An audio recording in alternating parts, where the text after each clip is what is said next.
You stand there in awe, overpowered by their sheer magnificence. No wonder we've been intrigued, totally baffled for more than 4,000 years. And of all Egypt's pyramids, the Great Pyramid at Giza is by far the most mysterious. It's so imposing, so perfect, you can see why many insist it couldn't possibly be the work of mere mortals. It has to be a creation of the gods, either that or aliens.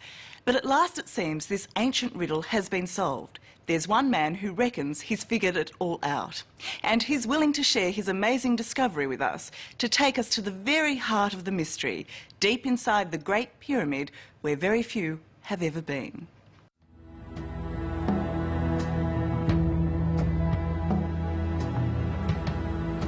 It doesn't matter how many times you see the Great Pyramid, it's always astounding. Its size, its symmetry, and most impressively, that it's been here for 4,500 years. So take a moment and take it in. The tomb of the pharaoh Cheops, or Khufu, as he's known here. It's completely boggling. You look at it and you think, what is it? Talk to me, do something, for God's sake, don't just stand there. It's sort of really weird. British archaeologist John Romer first saw the Great Pyramid 40 years ago. Ever since, like so many others, he's been trying to figure out how it was built. You know, there's an old Arab saying, man fears time, but time fears the pyramids. It's the oldest thing in the world, and it just stands there. They're impressive today, but imagine the pyramids in ancient times. Completely white, shimmering in the desert. Visitors to this land must have just looked and wondered, and they probably asked the same question we ask today. How did they do it?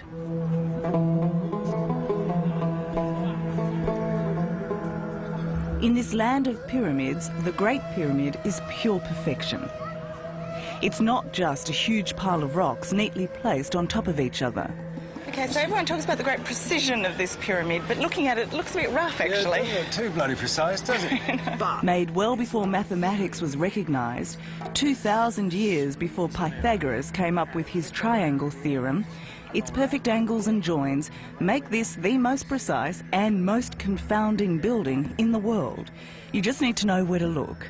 So you get this angle, where this meets this, and you get the angle of the pyramid. Yes, exactly. Is that right? That's right. Now, this angle has to be so precise, because if you're a wee fraction of a degree out, where it takes off from the bottom, you're going to be yards out, up in the air up there. What is mind-boggling about the Great Pyramid is that it's a really complex building designed with some very simple tools, the naked eye and a piece of string. For much of it, they used a plumb bob, a string with a weight on the end, and they lined it up to the stars to create one of the most accurate buildings of all time. 45 centuries later, it is still more precise than many modern skyscrapers.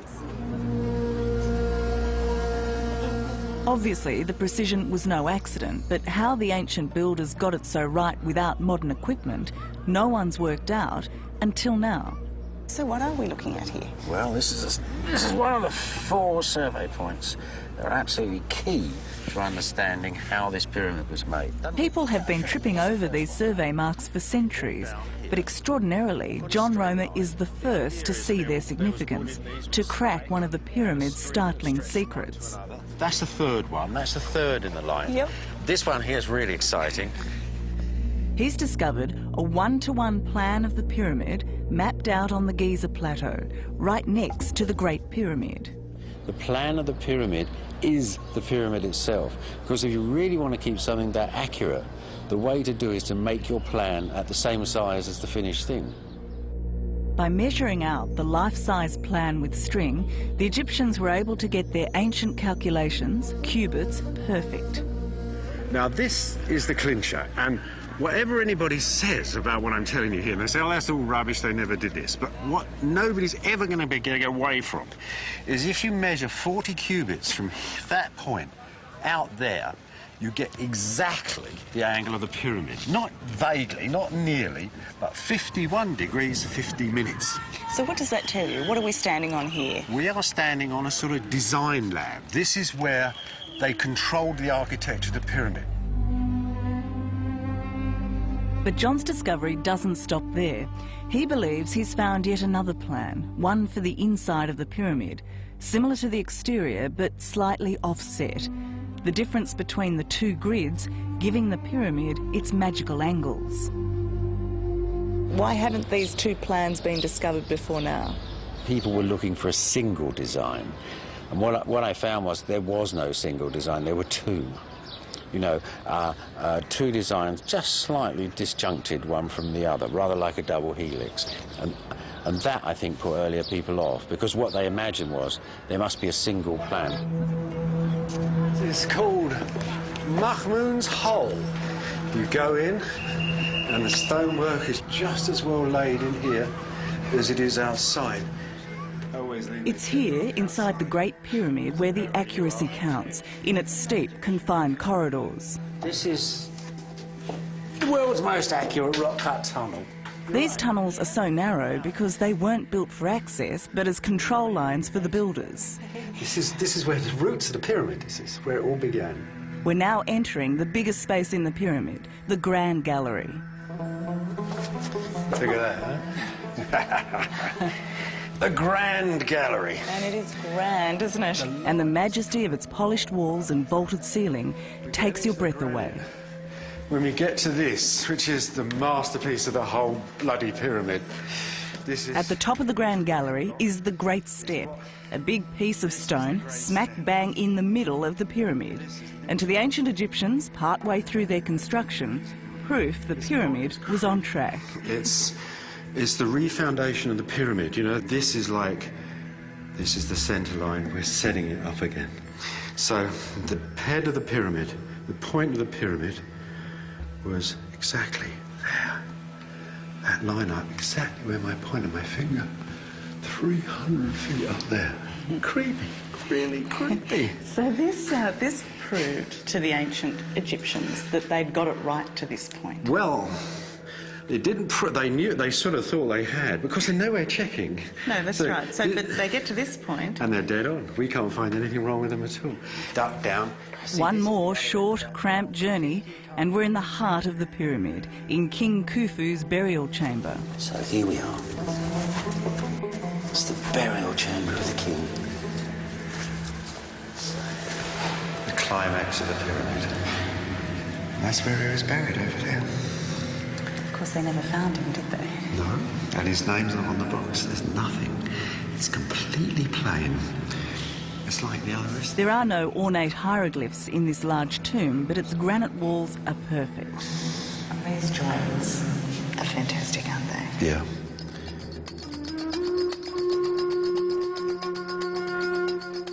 When King Khufu died, his burial chamber was filled with luxuries from home, gold inlaid furniture and well-crafted jewellery. 4,500 years ago, it was a beautiful and sophisticated time. The only surviving statue of King Khufu, the bloke who built one of the 7 wonders of the world, is here at the Cairo Museum, and it's tiny. Why is this the only thing that remains of Khufu? It's just chance. All of ancient Egypt, what's left is just chance. You get one king, you get 100 statues, you get the guy who makes the Great Pyramid, you end up with this. You like this little statue, obviously. Well, he's a friend of mine.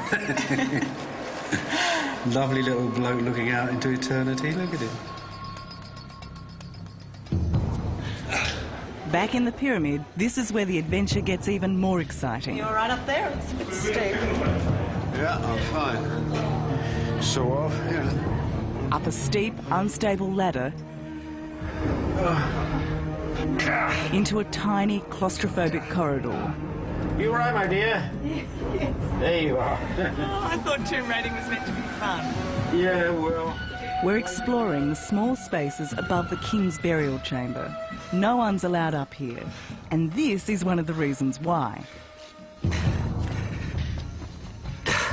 I'm stuck. What makes this crazy journey worth it is that it's here, in these hot and airless chambers, that you get to see the marks of the pyramid makers.